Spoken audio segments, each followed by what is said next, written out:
Act 10 brought plenty of protests to downtown Madison. Now many are wondering what will happen to this legislation with Governor Walker leaving office. Madison teacher is on leave, accused of calling a student a racial slur. We'll hear from that student tonight at 6.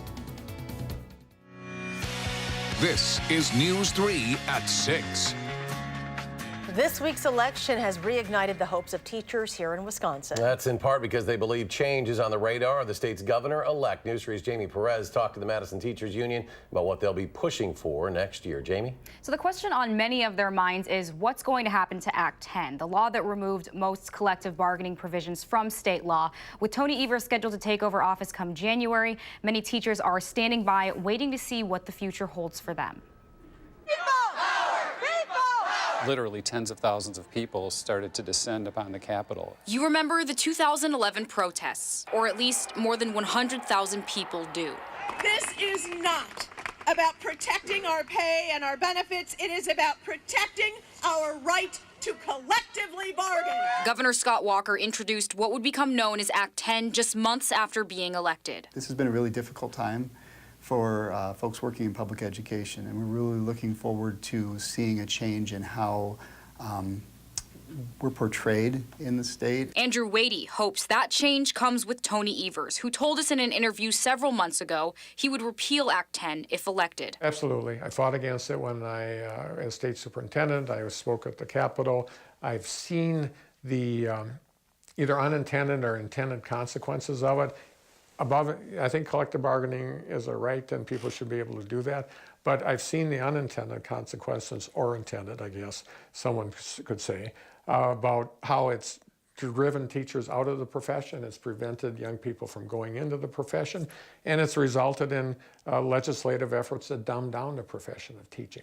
Although Democrats have high hopes that Tony Evers will ignite change, some say the chances of that happening may be slim, including those who were in the Capitol when Act 10 was passed. We do have a big majority of Republicans in both the Senate and the Assembly, so it would be a tough haul to get that to pass. Republicans agree. Already they're laying stakes against revisiting Act 10.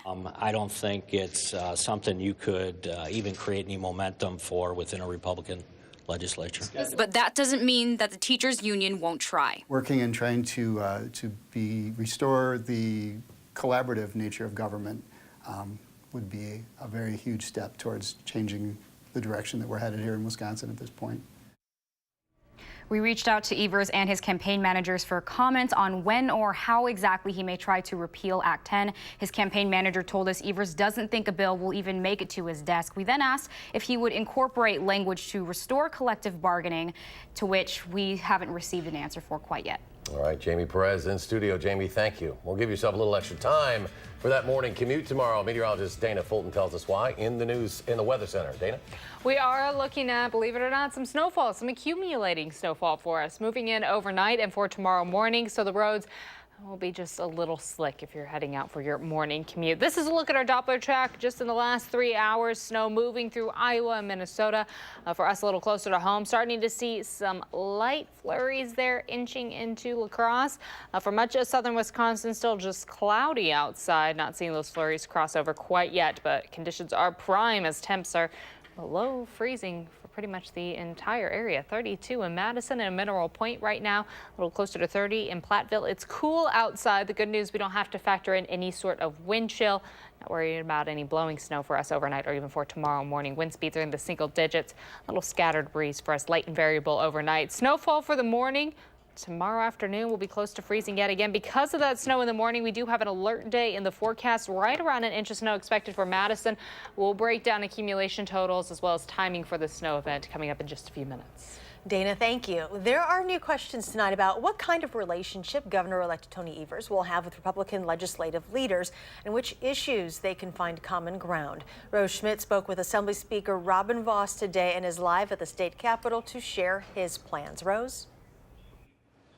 That's right, Charlotte. Now, Tony Evers' campaign called it unfortunate that Speaker Robin Vos is thinking about limiting Tony Evers' power before he's even sworn in. But today, Speaker Vos told me that's a misinterpretation of what he said. Republican leaders are laying out their priorities today for when they come back into session for a lame duck session later this month. Speaker Voss told me his top priority will be making sure people in Wisconsin are covered for pre-existing conditions. That's an issue that dominated the election cycle and one that Senate Majority Leader Scott Fitzgerald says there is bipartisan support on. Both top Republicans say they want to find common ground with Evers. Voss, though, says he wants to make sure the three branches of government are balanced. And Senate Minority Leader Jennifer Schilling says Voss is throwing a temper tantrum. You'll see that as we talk about some of these ideas, it's really just bringing people to the table and guaranteeing that both sides have an opportunity to make things happen, as opposed to allowing one branch of government, which is not what our original founding, founders ever thought about, is allowed to do. To demonstrate civility and a genuine wanting to work together to find common ground issues, it starts with our own words. It starts with our own rhetoric. And so I want to be respectful working with this new administration as we move forward. Schilling says she wants to be prepared for issues that come up during that lame duck session. Senator Fitzgerald told reporters today that he wants to put rules from certain agencies into law, like voter ID law and the creation of Wisconsin Economic Development Corporation, or WISC, the state agency that Evers wants to disband.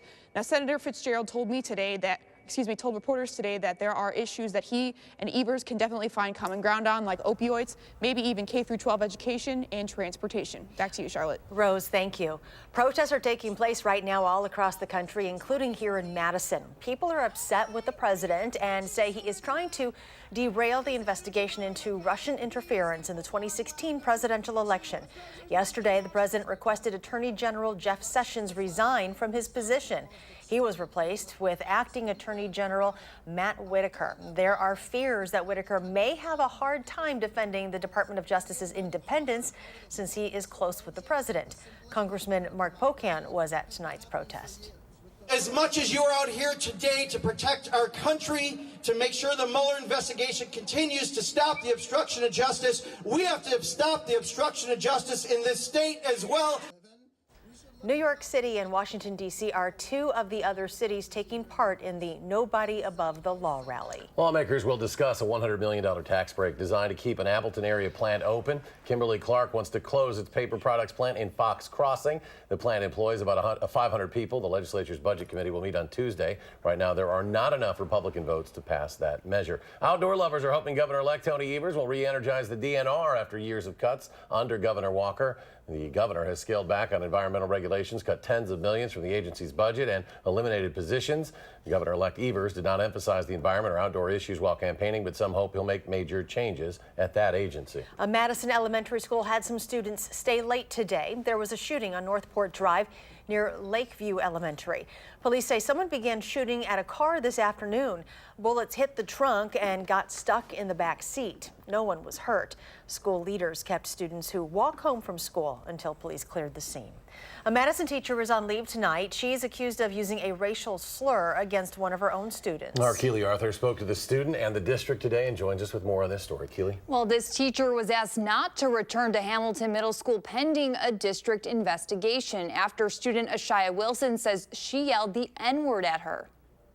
This time.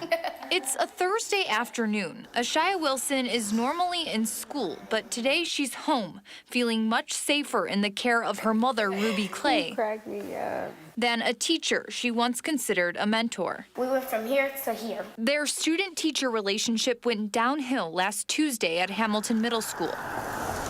She was in her 7th period social studies classroom with this teacher. The 12-year-old says she and classmates were messing around on Google Translator when the teacher overheard them. Said to Ashaya, you know, how would you like it if I called you the N-word? And not only did she say it one time, but I heard that it was used multiple times. And I sat against the file cabinet and put my head down because I didn't want to hear what she was saying because I didn't feel comfortable in that classroom, in that environment anymore. In total disbelief. The school never found Ashaya to have done anything wrong, but it's a different story for her teacher.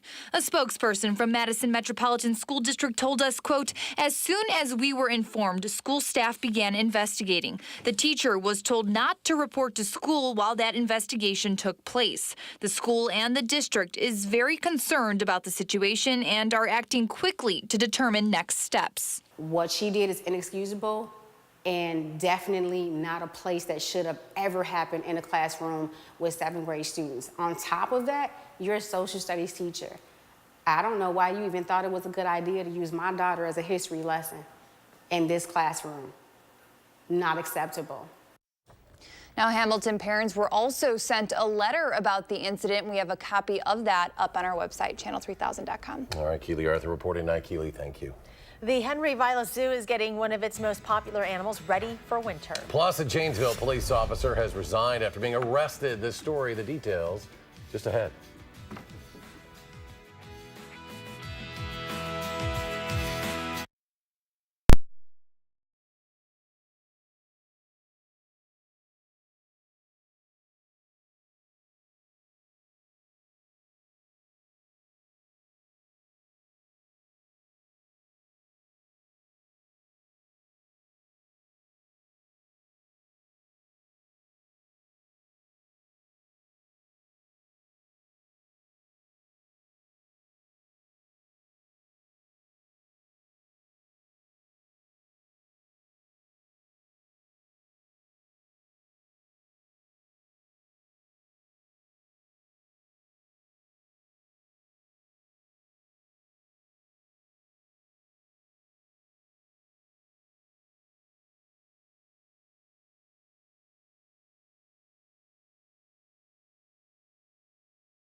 A Janesville police officer arrested for drunk driving is resigning. Adam Dexter spoke with the department's chief today, and he joins us from our bureau at the Janesville Gazette with his reaction. Adam?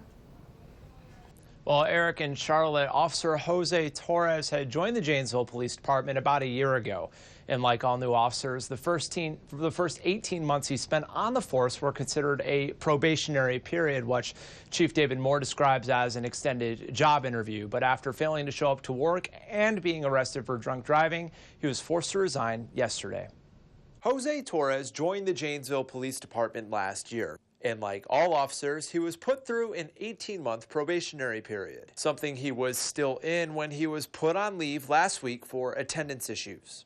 He was relieved of his duties last week due to a work rule violation. His badge gun and police privileges had been taken away from him at that time, and we were working through the investigation to consider his termination. Torres was arrested Monday for driving drunk and crashing his car near Afton Road and Crosby Avenue. Police say his 9-year-old son was in the car at the time. Chief Moore says the department is working to get Torres the help he needs. One of the things that we talked about was the fact that, yes, we have a business side to this decision, but we're also concerned about you as an employee, and we tried to connect him with as many resources as we could. and also says the department was ready to fire Torres had he not resigned. These responsibilities are significant, so we watch these employees very closely. Moore says the entire department is impacted. I've got 104 police officers, and now I have 103, and other people need to pick up the workload, so it does impact the workplace. Now, Janesville police were actually the first ones on that drunken driving scene this Monday, and they immediately handed over the case to the Wisconsin State Patrol. Now, a court date has not been set so far for Jose Torres. Adam, thank you.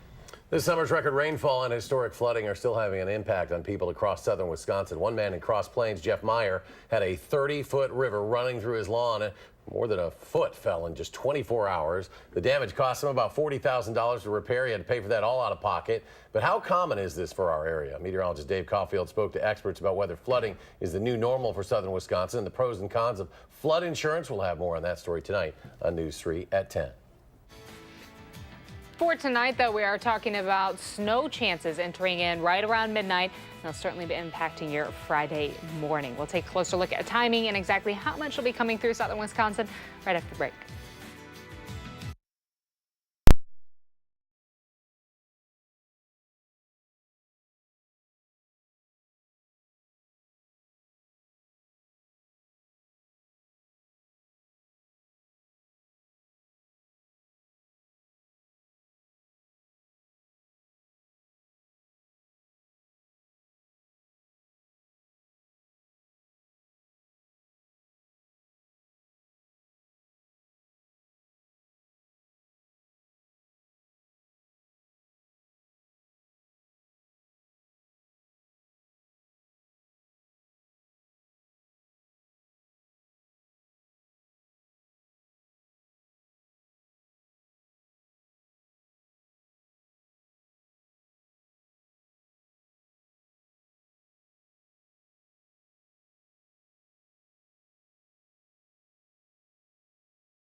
And here's meteorologist Dana Fulton with a look at your forecast. Hi, Dana. Hey, we had a cloudy day today. Our visible cloud track just showing that overcast sky for us. Of course, after sunset, everything's dark outside right now, but it felt like snow was on the horizon, and it is just off to the west, right outside of Wisconsin. We're looking at light snowfall stretching through Minnesota into Iowa and Kansas right now, dealing with quite a bit of snowfall. We're starting to see flurries moving right near La Crosse. Much of southern Wisconsin still dry. Can't say the same, though, in a few hours. Just give me a little bit, and then we'll start to talk about that or see that snowfall for us. All moving on in overnight. So breaking down the timing here, we'll stay overcast for the next few hours. We'll get a little closer to midnight, and that's when we'll start to see that light snowfall move through in much of the area. Throughout early Friday morning, we're going to continue to have the flakes falling, but as we get a little closer to about 9-10 o'clock in the morning, much of the snow will be off to the east, and we're looking at a clearing sky slowly and steadily throughout the late morning and into the afternoon. afternoon. Not ruling out the chance to have just a few little isolated flurries still lingering in the afternoon, but much of the area will start to get a little more sun in the sky. It's not going to help us warm up at all, though. Afternoon highs will stay close to freezing. So anything that does fall likely going to stay with us through Friday. That's good news because overnight we're going to cool down quite a bit, so we don't want anything to melt and then refreeze. That concern, of course, dealing with some ice as we head into Saturday morning. Temperatures will drop into the upper teens. A very, very cold start to Saturday. No threat for any more snowfall entering in. We'll get sun in the morning and then clouds kind of building back in for us later on Saturday evening and as we head into Sunday.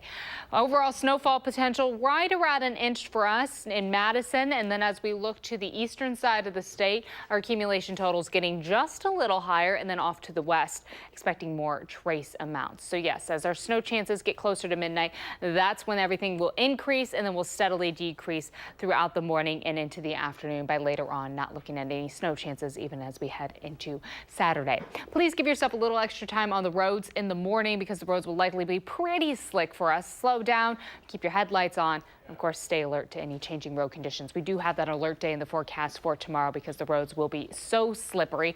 Temperatures will cool down over the next several hours. Wind speeds stay nice and calm. After a chilly day, we hit a high of about 33 for us in the capital city. Barely climbing up from our low of 31 early this morning. 24-hour overnight low with that light snow coming on in. 32 tomorrow with a mostly cloudy sky. And again, that alert day just for Friday with a cool trend as we head into next week. The Wisconsin football team loses one of its best defensive players for the rest of the season. And one of the best hockey players ever gets to watch his jersey head to the rafters. Pucks next.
I could read the resume of Wisconsin women's hockey coach Mark Johnson, but we don't have an hour show. Most goals in school history, 2-time first-team All-American, 2 goals in the Miracle on Ice, the leading scorer on that 1980 gold medal team, winningest coach in NCAA women's hockey history, 4-time national champion, and that's the shortest version I could come up with. Now, his number 10 will hang from the Kohl Center rafters. The number will technically still be in circulation, but I'd wager the unofficial word is do not touch. The ceremony will be February 9th. He's the first hockey player to have his jersey hang from the rafters.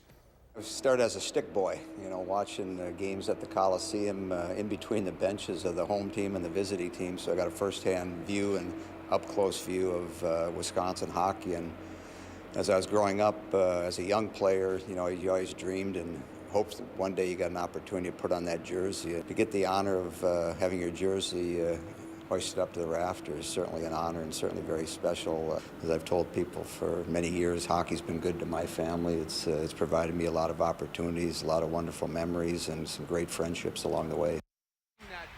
Back-to-back losses at North Dakota dropped the men's team to 4-4. Tony Granado's Badgers heading into a monster weekend as they host number 16 Minnesota Friday and Saturday night. The Badgers have played their best hockey when they start fast and don't let teams get off the ice.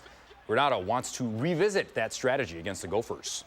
When we do play on our toes and we do play hard, we can show through the first 8 games, 4 of them, we played great hockey. That it doesn't matter who you play or where you play, you can have success. But if you get yourself in penalty problems and if you get yourself on your heels and you wait to see how the game's going to be played, you're probably going to be chasing it all game. And I think that's the lessons through the first 8 games that I've learned about our team, and hopefully we've learned as well. The Wisconsin football team's limping into Penn State this weekend. Quarterback Alex Hornibrook listed as questionable with a concussion, but the biggest loss is the biggest guy on the squad, senior nose tackle Olive Sagapolu, out for the rest of the season after having surgery on his injured right arm. It happened at the Northwestern game. Too much to come back from. Olive racked up 23 tackles, 2 sacks, and an interception in 8 games this season.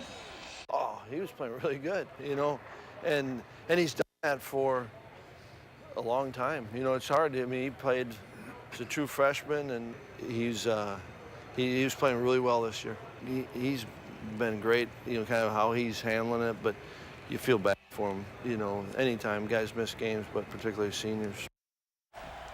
More walking wounded as the Badgers prepare for the Nittany Lions. Safety Scott Nelson's listed as questionable with a leg injury. Nelson's missed the last 3 games. Penn State has the number 2 scoring offense in the Big Ten. Kickoff from Happy Valley set for 11 o'clock on Saturday morning. A lot of injuries this year. That's kind of been the story. Yeah, limping to the finish line, but still time to get work done. And so. Penn State still has some injuries. Yeah, must win. All right, Dana, final check. So we're talking about snowfall, of course, for tonight. And because of that snow, there is an alert day in the forecast for Friday. We're looking at about 1 inch of snow for us in Madison, picking up around midnight, lasting till about 9 to 10 tomorrow morning. So the roads will likely be very slippery as you're heading into work. Definitely give yourself a little extra time if you can. Overall temperatures will stay below freezing tomorrow, so anything that does fall will stay with us into Saturday morning. So also be careful Saturday.